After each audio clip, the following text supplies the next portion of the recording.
Moving on to news from Afghanistan. Top Afghan leaders including President Ashraf Ghani and Abdullah arrived on a two-day visit to Washington on Thursday. They will be meeting US President Joe Biden at the White House on Friday to discuss the US troop withdrawal amid a surge in fighting between Afghan forces and the Taliban across the country. The visit comes at a time the Taliban are making huge advances across the country. Afghan President Ashraf Ghani on Wednesday evening left Kabul for a two-day visit to Washington, where he will hold separate meetings with US President Joe Biden, members of Congress and the Senate, high-ranking government officials, among others. Ghani is accompanied by First Vice President Amrullah Saleh, Abdullah, head of the High Council for National Reconciliation, and other government officials. Abdullah, in a tweet on Thursday, said discussions will be held on a wide range of issues pertaining to current and future relations, commitments and peace.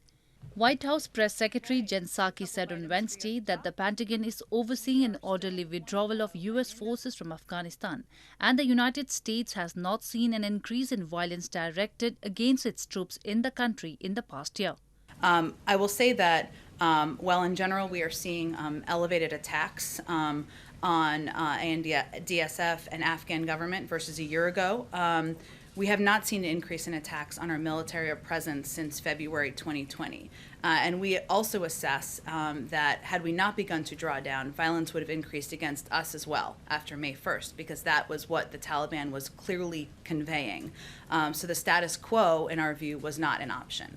On Wednesday, hundreds of former Afghan Mujahideen and other residents of northern Kabul held a rally supporting Afghan security forces in their fight against the Taliban. As international forces withdraw, Taliban have conducted a wave of offensives in Afghanistan's north in recent days, moving beyond their southern strongholds. مجاهدین هستیم در وقت مقابلش استاد شدیم حالا در مقابلش استاد هستیم و نمیمونیمش که یک بلس پیش بیاد وطن ما و داخل ما حتما نابودش میکنیم. Violence has also escalated throughout the country as the insurgent group seeks more territory. Meanwhile, the peace talks in Doha have largely stalled, officials say, though there have been meetings in recent days and the Taliban say they are committed to talks.